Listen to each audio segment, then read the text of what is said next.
Commission's internal processes for public land allocation. Ladies and gentlemen, another critical issue identified by the committee relates to the valuation and pricing of public lands. Over the years, premiums charged for the lease of public lands have ranged from approximately 1 to 30% of market value. This practice significantly undervalue public lands and fail to deliver value for money to the state. I mean, can you imagine you are buying the same land in the same vicinity, say in Laboni, and somebody is buying it 1 million, The ministry, in consultation with the Lands Commission, has therefore proposed a new premium framework for public land leases. Under this new framework, a minimum of 70% and not 1 to 30%, a fixed 70% of the assessed market value of public land will be payable upfront as a premium.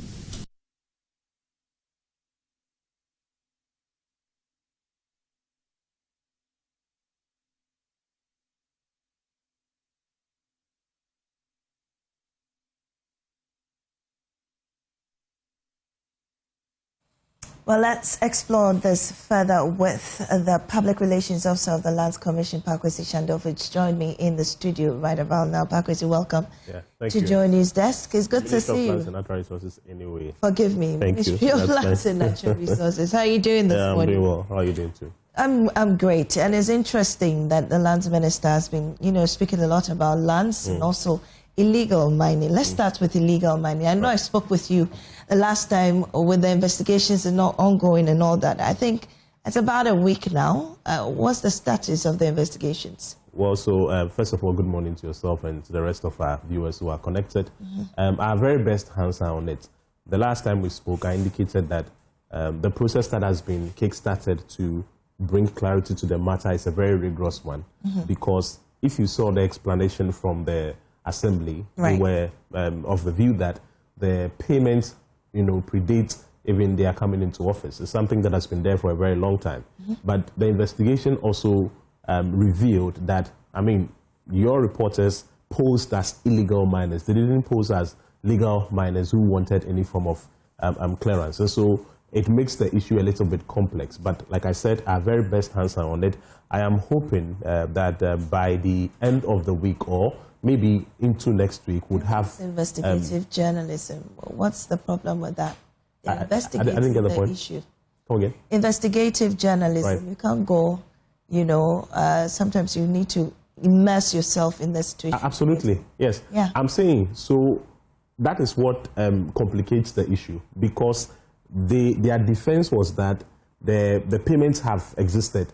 It's something that is part of their IGFs. But the other side of the story is that the investigation proved that those who made the payments posed as illegal miners. So illegal miners making payments. Clearly, if we are to go by that, if you're an illegal miner, you're not even supposed to make any payments in the very first place. So that, against their defense, clearly creates a situation that has to be investigated. That's the point I was making. And I'm saying that in the very short while, hopefully by close of week or maybe even next week, I'm very confident that we'll have closure on that matter. But let me emphasize what the Deputy Minister said. He indicated that anybody who is found culpable would surely be dealt with. That is an assurance that we can certainly give to the Ghanaian people. And also focusing on the fact that if DCs, are found culpable in that situation, they'll be, dealt with. Is it a situation that or have heard that more people or more DCs are involved in this thing? Absolutely. There is no need to hide or be hideous about this. We know as a matter of fact that at the local level, there is entrenched local political complicity. That is how I choose to call it. That is to say that those who ordinarily are supposed to be the vanguards at the local levels have now become the enablers. It is not news to the Ministry of Lands and Natural Resources. Indeed, government is aware. But there are structures to fish and weed all of them out. We are rolling them out. And that is why we appreciate this particular expose. Of course, we are not saying that those involved are guilty, but at least it sheds light on some of the issues happening. And there's a strategy to deal with all of that. Because if, like I said, we are in Accra having all the beautiful conversations. How long have you known this? And is what I'm interested in. No, for political complicity, I mean, it has always been there. Even prior to this administration, we have always known that illegal mining is prominent because of the political actors. It's something that has been there for a very long time. So it is not even a new development, so to speak. We've always known it, but we are determined to deal with it.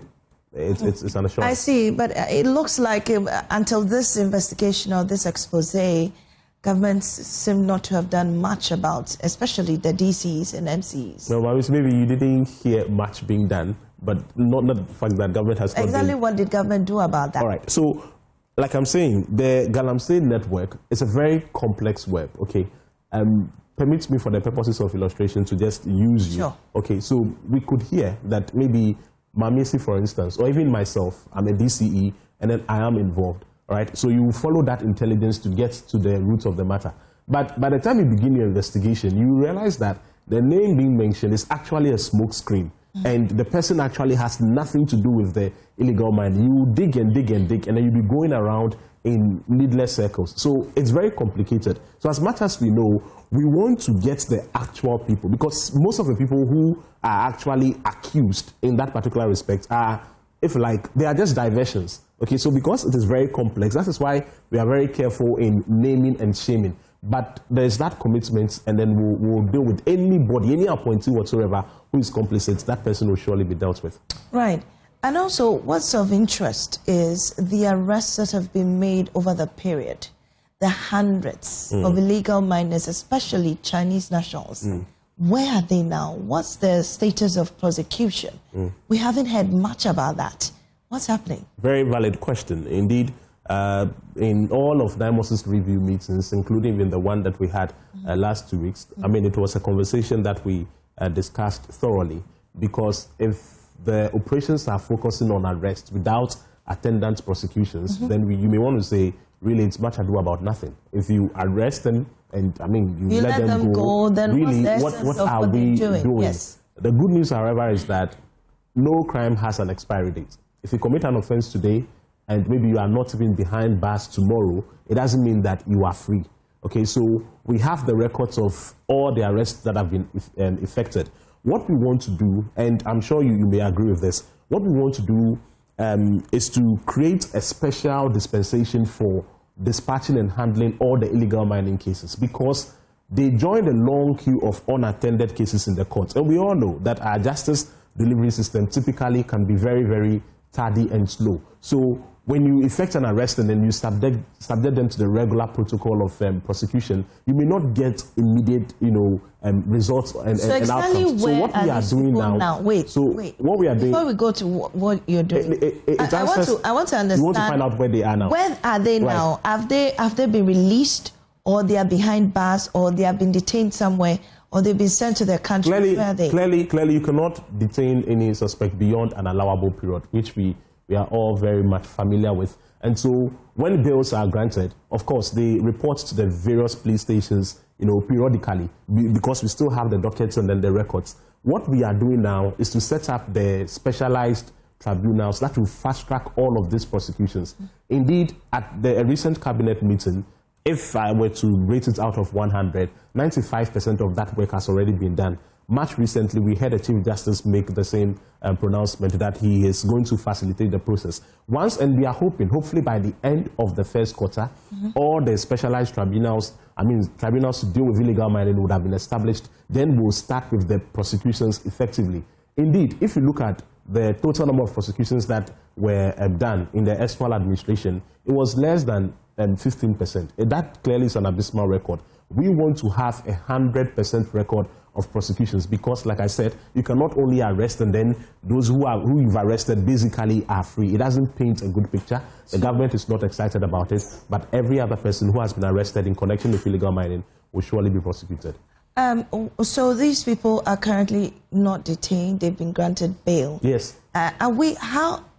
What is the process, the monitoring process, that these people are now returning to these Galamsey sites to also engage? So over 100 people have been arrested. The Chinese nationals, it's actually more than 100. Yes, which is why I said over 100. So these Chinese nationals are currently still in the country?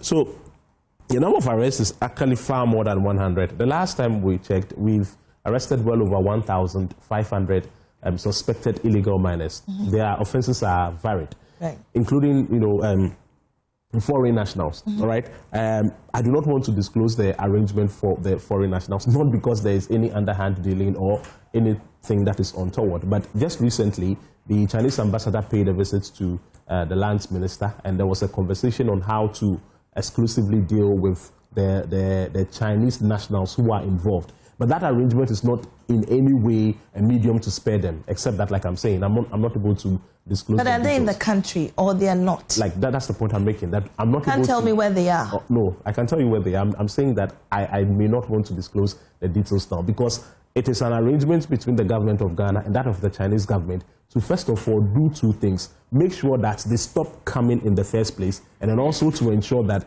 even if they come and they want to do any activity, it is within the confines of the law. Because if you go to many of the mining communities, they are the brains and the architects who actually lead the whole illegal mining have they been charged activities. In any way with any offense? Have they been charged? Those who have been arrested? Yes. Oh, of course, absolutely. Everybody who has been arrested, except that, like I'm saying, I may not want to disclose the status of those investigations. Right. Because the issue is this. These people have engaged in an illegality. Right. They are better still charged with offenses. Absolutely. This is in the public interest for us to know where they are. And you're telling us that you cannot tell us where they are because of maybe diplomatic relations. And of course, there is the sensitivity of the arrangements that we are rolling. When they are destroying our water bodies. And we can't know where they are. If you know, you see, if you knew the nature of arrangements that government is rolling out to deal with them, I'm sure you would be very much excited. That is an assurance. Except that it's very sensitive because, I mean, look. What makes it sensitive? The sensitivity is embedded in the fact that the Chinese who come into the country, right? I mean, this is not the first time we are learning of Chinese coming to do illegal mining. Why do they keep coming in the first place? We arrest them. You remember Aisha Juan, for example, she went and all of those. The thing looks very naughty and complicated. So there is a new regime that is being rolled out to deal with it conclusively. And I'm saying that because the conversations between the government of Ghana and the Chinese government are ongoing, I'm unable to disclose the details. But the assurance is that no Chinese who has been, I mean, if we had any plans of shielding any of them, we wouldn't have been announcing the number of Chinese nationals who have been arrested. So let's keep the record. As of now, we've arrested well over 150 of them over the period. So at any given time, if we have to account, ask me a question about the 150 people, and I'll give you an answer when the special tribunals have been formed. The Ghanaians who are also part of these dealings, where are they now? How are we able to track that these people granted bail do not return? No, they do not return because the routine that they are normally subjected to is that they report to the respective police stations almost every day. For the illegal miners, is consistent. I mean, the track on them, I mean, is a very effective one. So they are not out of sight at all. We are just waiting for the tribunals to be established, then the effective prosecution. Just before we go to the issue of the lands, there are also those that are arrested who pose as national security, guarding these, Galamsey operators. How are you dealing with such persons? I mean, they are not engaged in the illegality in itself, but they are becoming imposters of a national institution. Now, how do we identify national security operators from fake ones? Well, so, and I'll say this advisedly. The National Anti-Illegal Mining Operations Secretariat, NIMOS, is an amalgamation of all the relevant security agencies that we have in the country. So when all of them come together, I mean, having come together, they are supposed to complement, the agenda and make sure we deal with illegal mining. But unfortunately, over the period, it appears a lot of people like to use the national security as, I don't know how to put it, they use it as a route to basically misbehave. And a good number of them, unfortunately or fortunately, it depends on where you want to look at it, happen to be members of even the National Democratic Congress, who pose as national security operatives to distort NIMOS's operations. The sector minister is very, very clear. The president is very clear on that. Look, the fact that you belong to the National Democratic Congress and you are a member of the party is not good grounds for you to be engaged in any form of illegality. The last time we apprehended persons of that nature. They mentioned that they were from a particular constituency. And of course, people from the constituency were now calling and, asking for them to be released because they are, as it were, party boys and all of that. No party boy will be spared. This is the reason no party boy will be spared if you are caught doing illegal mining or posing as a national security operative, because government is not against the enterprise of mining. What government is saying is that do it responsibly. That is why, as of now, for instance, we have rolled out the Responsible Cooperative Mining and Skills Development Program. So if there is an arrangement for you, if your desired economic venture is mining, there is an arrangement for you. So if you want to, use your connection or affiliation or association to the party to perpetuate any form of illegality, you will be dealt with. I can assure you that latest by next week, all those who, recently were arrested and those who have formally been arrested, they would all be charged and prosecuted. Okay. Because these cases keep coming up. And look, we cannot say, and maybe I can use your platform to appeal to, because I'm a member of the National Democratic Congress, let me just make this appeal that, look, mining is not a problem. Government supports mining. But if you're a member of the party and you want to do it very responsibly, because if you go out of the established order, nobody's going to spare you. So that assurance is there, will be dealt with. All right. So you say that by next week we'll know the state of investigations and the decision government has taken. Well, let's go to the land situation now. Government says it wants to reclaim some over 8,000 lands that were acquired, maybe illegally, if I should put it. Is that advised? So it's the word illegally? Maybe inappropriately. Inappropriately. You want to say inappropriately. Right. So what we want to understand is how was the process breached? For these lands, yes. So 8,160, just for the records, the review that was done, headed by the Deputy Minister, the Honorable Alhaji Yusuf Sulemana, PhD, because he recently defended his thesis. We want to add that. So 8,160 applications between the period 2017 to 2024. If you want to make use of any public land, all right, there is a process. But the defects that we realized took place in two basic fashions. First, a lot of the processes were ignored and sidestepped and then circumvented. For those who also didn't circumvent the process, they acquired the lands at prices that were clearly undervalued. For example, we all know that if you wanted to rent, wanted any land at a prime and pristine location, like let's say Cantonment, for instance, we can all begin to imagine the figures. But imagine somebody comes to tell you that he or she got a plot of land, and I'm saying this hypothetically, got a plot of land at, let's say, Laboni for, let's say, 50,000 Ghana cedis. Clearly, you know that, there has been some kind of underhand dealing. So value for money as well as the process audits. That is basically the nature of the review that was done. And in all, 8,160 applications were reviewed. As we speak, there is the possibility that a lot of them, in fact, we would announce the specific areas and the persons involved and all of that. A lot of them, following the oral finding and all of that, a lot of them would have to be cancelled because they skipped the process, like I'm saying. They didn't go through the Land Commission. The opportunity to make the process right. Why aren't they be giving the people who acquired these interests in these lands? Legally, they could acquire the land. Right. It's the process that had a problem, right? So why aren't they being given the opportunity to correct or make the process right? To respond, let me just read this paragraph of the minister's address yesterday, just 3 lines. Ladies and gentlemen, let me emphasize that these measures are not intended to unfairly disadvantage anyone. All affected applicants will be given the opportunity to reapply once the ministry completes the following reforms, and then the reforms follow. Okay, so we do not want to embark on a targeted venture. Yes, there are some people who went through the process, but we still think that the arrangements were defective. For those individuals, we would open the door for them to, enter their petitions, and if there are any merits, we would consider them, case by case. But for a good number of them, in fact, for those ones that are still ongoing, those ones that were initiated but they've not been completed, all of them are being drawn back because they were started with 40 processes in the first place. But some have already gone through them. They have actually made financial commitments and all of that. It becomes a bit of a tussle if you want to outrightly, cancel, those kind of arrangements. So for those ones, we are going to just create an avenue for redress. If their issues are legitimate, of course, why not? We'll give and them these people, individuals that acquire these lands,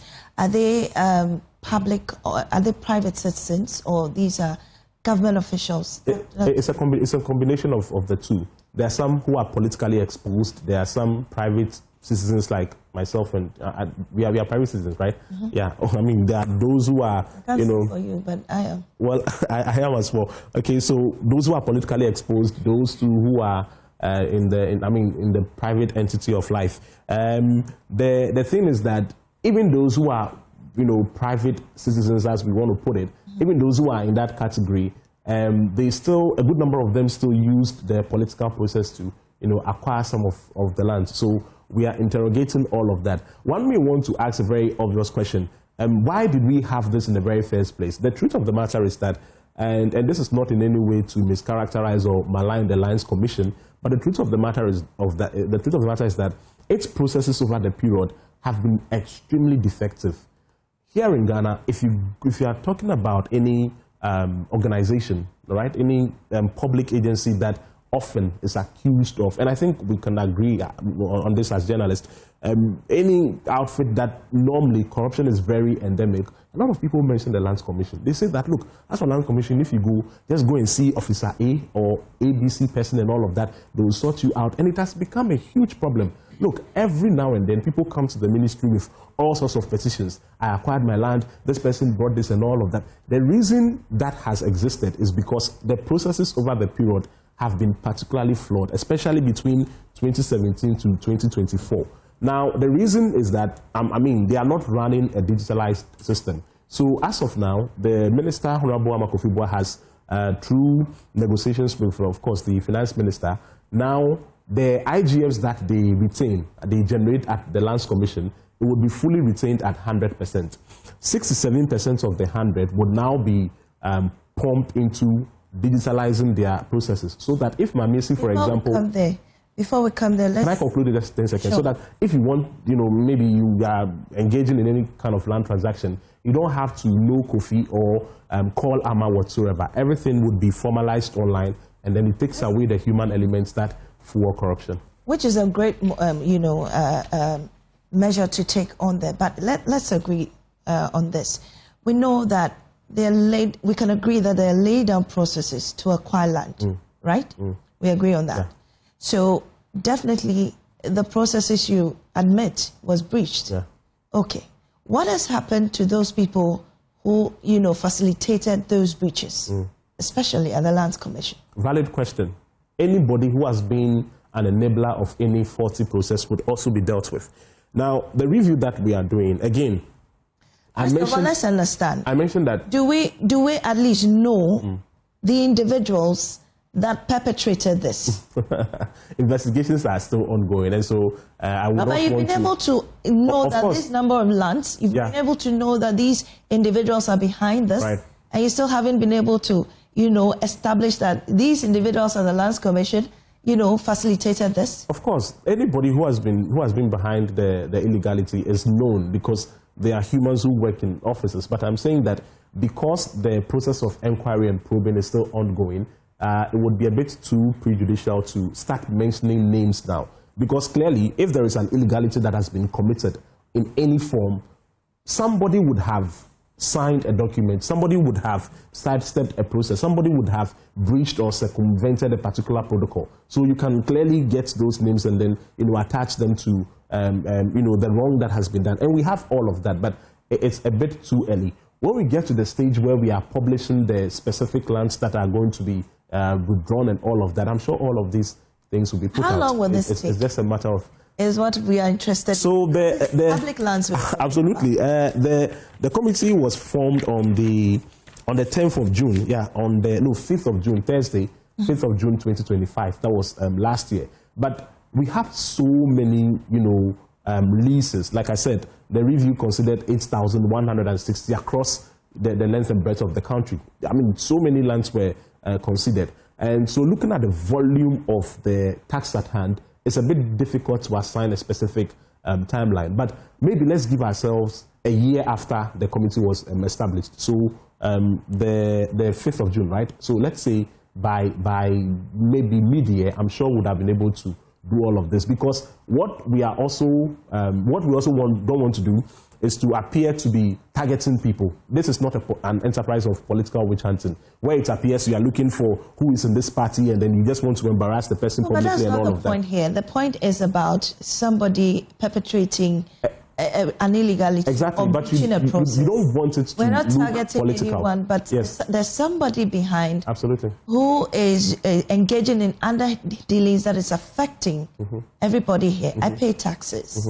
I'm sure our viewers also pay taxes. Absolutely. But I wouldn't be given that opportunity to pay 50,000 cedis for a public land in a prime area. You understand? Absolutely. Exactly. So we are also interested, or viewers are interested, in knowing what will happen to know whether the system is actually working. So as for what will happen, two things. Now, after the value for money audit has been completed and concluded, all of those lands that were acquired at cost or prices that were clearly not ideal in line with market prices, all of those clearly, like the minister indicated, they will all be revoked. I mean, that one is very clear. And then for the persons who were involved, I think we will take it up from there, because for some, like I'm saying, beyond sidestepping the process, we are uncovering that there were a lot of illegalities which clearly violate the Land Act and so many other applicable regulations. So those ones that can be prosecuted, why not? In this era of research, nobody's being spared anyway. So I think Ghanaians can have that assurance that public lands will be well safeguarded under the Sector Minister, Amakofi. I believe these lands, some of them have already been developed. There are buildings on there. And if it gets to the place where these leases are cancelled or reversed, what then happened to these properties that have been... That's a very valid question. I mean, if you didn't ask it, I would have felt bad, because it was a point I'm sure I would have missed. So, as part of the reforms, government is establishing a public land protection task force. Okay, let me just run you through the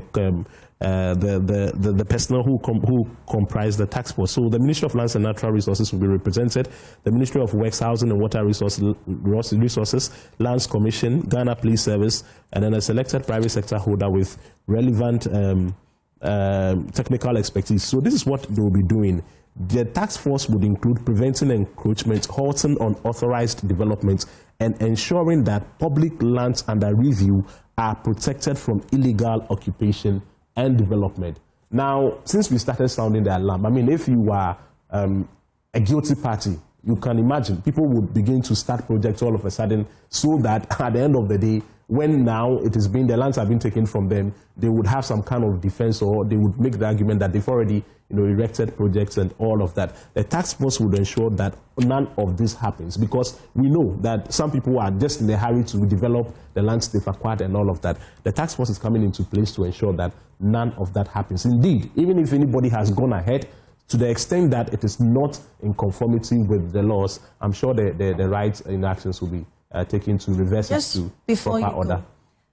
Government is undertaking this, exercise, and then hoping to reverse or cancel out these leases because they were not acquired, properly or appropriately. So how are we assured that when this is done under your watch or under this administration, the same thing is not repeated? Or when these lands are reclaimed, it doesn't go into the other hands inappropriately? Okay. The processes that have existed over time have been very arbitrary. I mean, much of what has happened has been at the discretion of, the personnel or the authorities at the Lands Commission and all of that. So this is item number 3. This is what the minister indicated. To ensure sustainability and prevent a reversion to past practice, which I believe is the question you asked, government has taken steps to provide legislative backing for these reforms. The revised public land application form and the structured internal allocation processes will be incorporated into the draft and land regulation, which is currently undergoing review. So basically, we are going to give it a legal backing, so that now we have a framework that stands and it can, run the test of time, regardless of which government is in office, so that we don't have a situation. And just borrow me, lend me 30 seconds. So, for example, from 5, anybody who is into public lands knows what Form 5 is. It's just part of the processes for public land acquisition. Across all the 16 regions, they are varied. You go to the Ashanti region, it is different. Come to Central, it's another story. Go to the Eastern, it's a different ballgame altogether. All of these things were happening because, yes, the processes were discretionary. But now when you tie it in proper laws and legislation, you know that you have, a standard, a harmonized standard that is regulating everything. And so we will get back to, like the minister said, but until that law comes to pass, there's a lacuna. Within that period, the tax force happens? The tax force. All right. Thank you very much, Patrick Shandoff. And he's the Public Relations Officer for the Lands Ministry, giving us updates on that situation. The government trying to reverse some lands that were acquired inappropriately. Well, moving on, some cocoa farmers in Kadjebi district of the Oti region have bared their teeth at government for what they say is a failed promise to them due to the reduction in cocoa producer price. The farmers argue that government should have at least maintained the price at what the previous government was buying the cocoa beans from them. Peter Sinu has more on this report. Some cocoa farmers who have interacted with Joy News following the recent price cut by government due to a fall in the world market price of cocoa say they feel shortchanged by government. Tassa Safiu is one of the cocoa farmers with over 48 acres of cocoa farm. In fact, it's a big disappointment to us as farmers. We are extremely disappointed. The price was reduced to 2,500. They've now moved it back to 2,800 thereabout. That is still not good enough. Particularly those of us within Oti, the eastern corridor of Oti, where smuggling is so rampant. I mean, if you speak with Cocoa Board, they will tell you the effort I put in to stop smuggling. So when government had taken the price to 3,600, what it meant was that the price between Ghana and Togo were almost the same.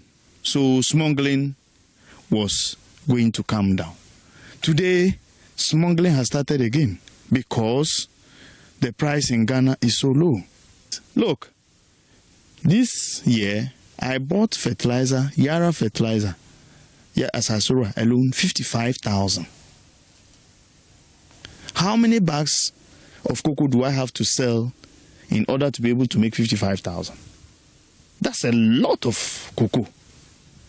And productivity within the major season was very low.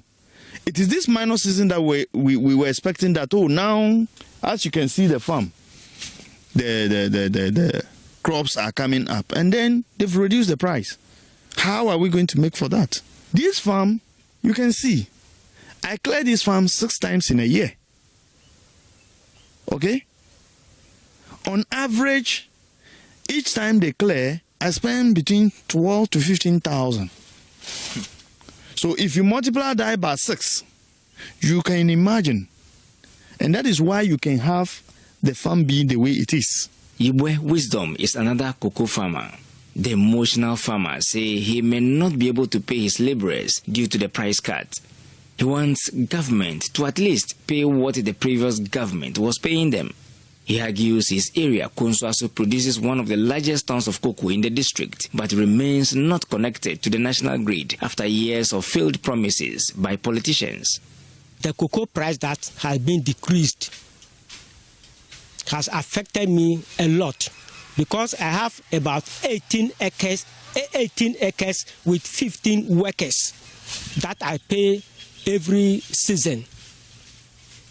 And my agreement was upon the former price that the government was buying the cocoa. And here is the case. After the agreement that I had with the workers, now the price has been reduced to the extent that I can't pay my workers. We have been told that the youth must go back to agriculture. And we are in it now. We are trying to employ people that are working in the street to bring peace, that Ghana will take back its former clothes. Here is the case. I feel bad. Anybody who is in darkness behaves abnormally. Konsuaso is the greatest producer of cocoa in, let me say, Kadjebi district. but we don't have light. So whatever is happening in the country, how do we know? Someone just come here and deceive us. So please, if anything at all, the simple light,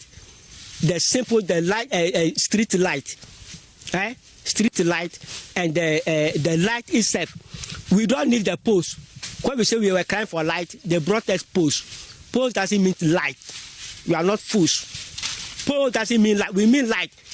Press and we can also see. For Eric, the salaries of cocoa board workers must also be slashed to make room for some adjustment to their cocoa prices, else they may not be able to take care of their families, as he claims over 16 family members depend on his cocoa farm after the loss of his father. If the world market is down, because of that they are reducing the cocoa price, the salary of the CEO, are they going to reduce it? Because if I'm dealing business, my personal business, and I know that the business is collapsing, if I've been preparing food, the meals that I've been preparing in the house for my family, I will reduce it. Because if I didn't reduce it and I said I will still enjoy like the way I've been enjoying, it will collapse. If they are considering that the world market have fallen, so that's why they have reduced the price of cocoa for we the farmers, then they have to review their salary. We bring you extended version of these arguments in subsequent report. Peter Senu for Joy News. Bakbogbo and Fuveme, two coastal communities in the Alonga district of the Volta region, have experienced extensive displacement and loss of infrastructure as the years of coastal erosion pushed the sea far inland, destroying homes, schools, churches, cemeteries, and freshwater sources. Sadly, Bakbogbo is completely gone into the sea in parts of Fuveme. The shoreline has receded by more than 100 meters within the last decade, with over 200 houses already lost. While rising sea levels, stronger tidal waves, environmental degradation, and disrupted sediment flow from earlier sea defense projects have compounded the damage, leaving hundreds of residents homeless. There's more on this report.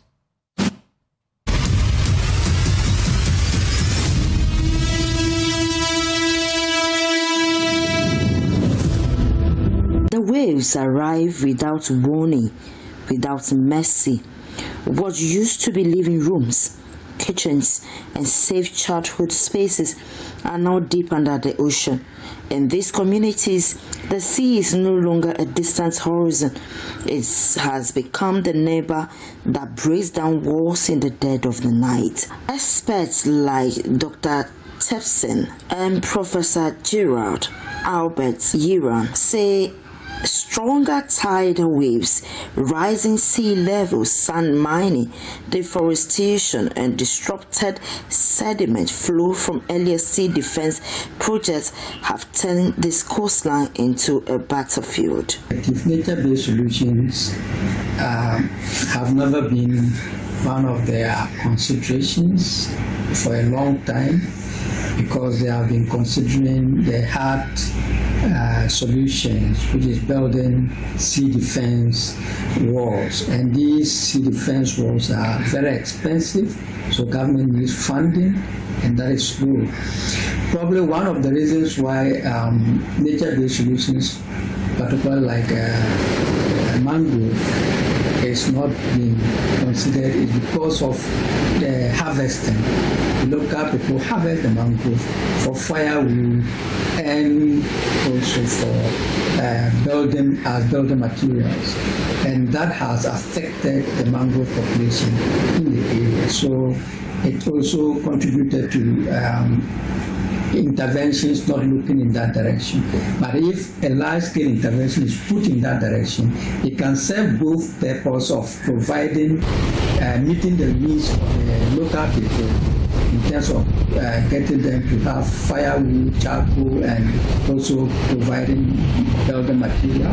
Engage the local communities so as they collaborate to find lasting solutions using indigenous knowledge systems. The people are fighting a war they cannot win alone. And Fuveme, Okpogbo is gone. Over 200 houses in Fuveme are gone. The communities know time is running out. They are pleading for urgent and strategic intervention before their names exist only on old maps. I left my father's house and made something for myself as a Dupoji, but yet still I am not comfortable. It is very difficult and we are really suffering and we need something to be done about our situation. We have to borrow money to go for fishing always, and the sea have displaced our communities, leaving us frustrated and homeless. As a leader of the community, even if I have a place personally to relocate to, it will not be possible for me to leave my people behind and go to any other place. So I have to go with my people. And the question is, where are we heading to? These communities wait, unsure of what tomorrow will bring. But one thing is certain, without urgent national action, Fuveme, Agaveji, Okpogbo may vanish, completely swallowed by a sea that shows no mercy. Ivy Satoji for Joy News. This story is brought to you by Joy News in partnership with CDKN Ghana, University of Ghana Center for Climate Change and Sustainability Studies, with funding from Claire R4I Opportunities Fund. This is Joy News Desk. We take a break. We'll be back with business.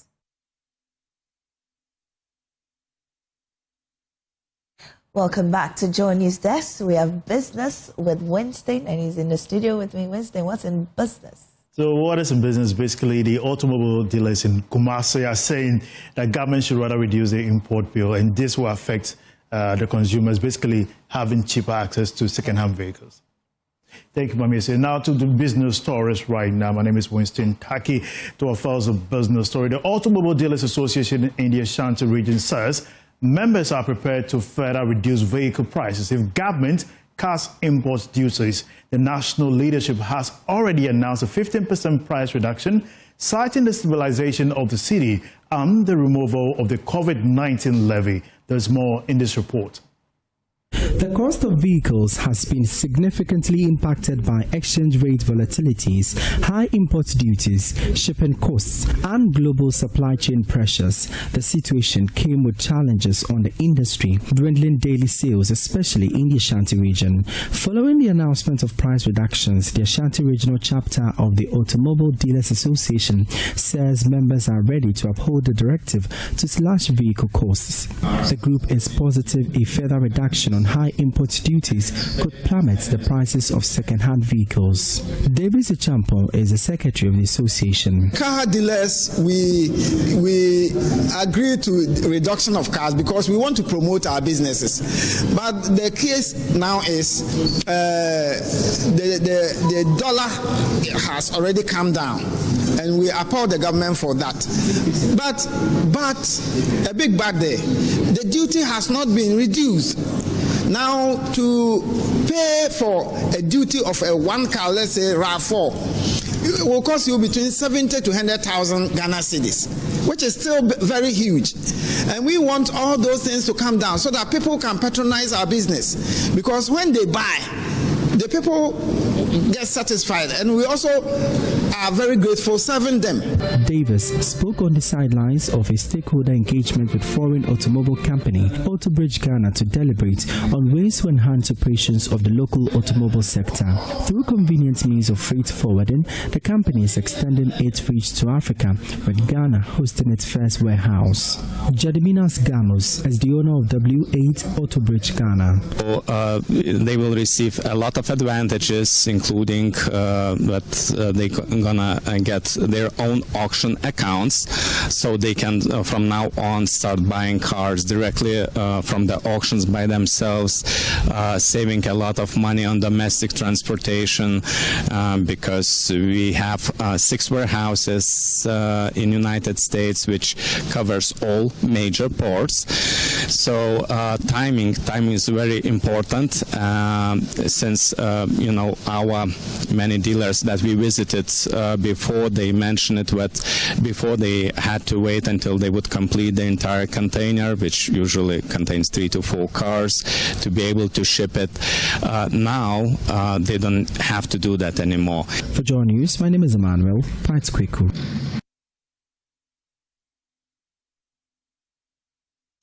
Oh, Wesley, that's interesting. But Absolutely. you're also going to tell us about electric vehicles, which is quite an interesting, product for our market. Absolutely. What I'm interested in is whether that will be efficient for us, looking at our power situation, and also what will it mean for those buying fuel?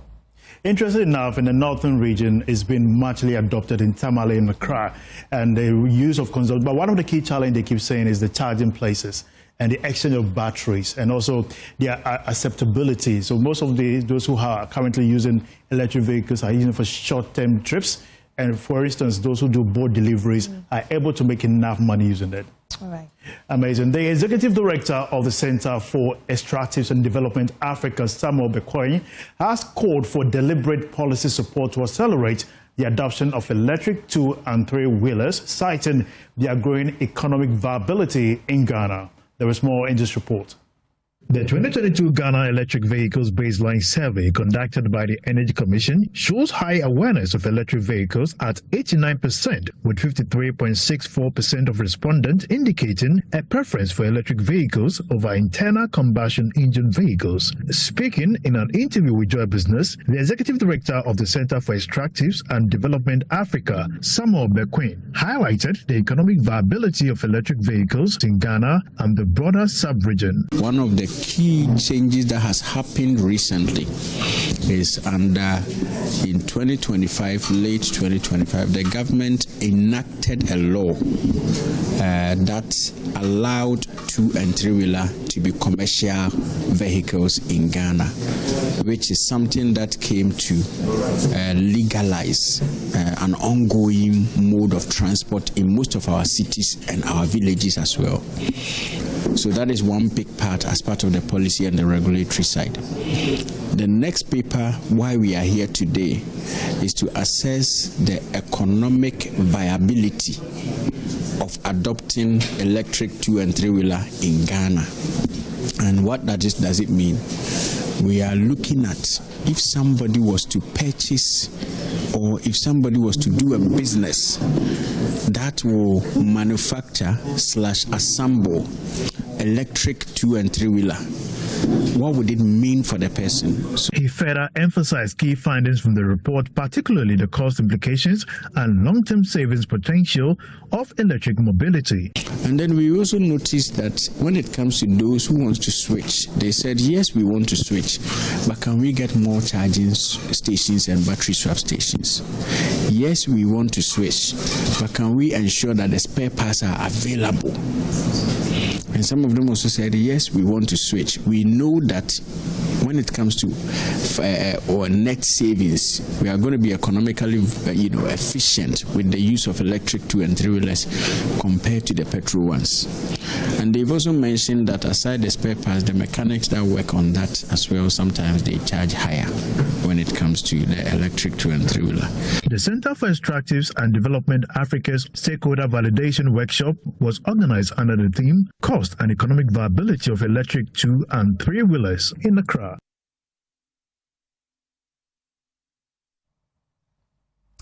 So, Winston, that's all for business, I guess. Thank you for having me always. See you.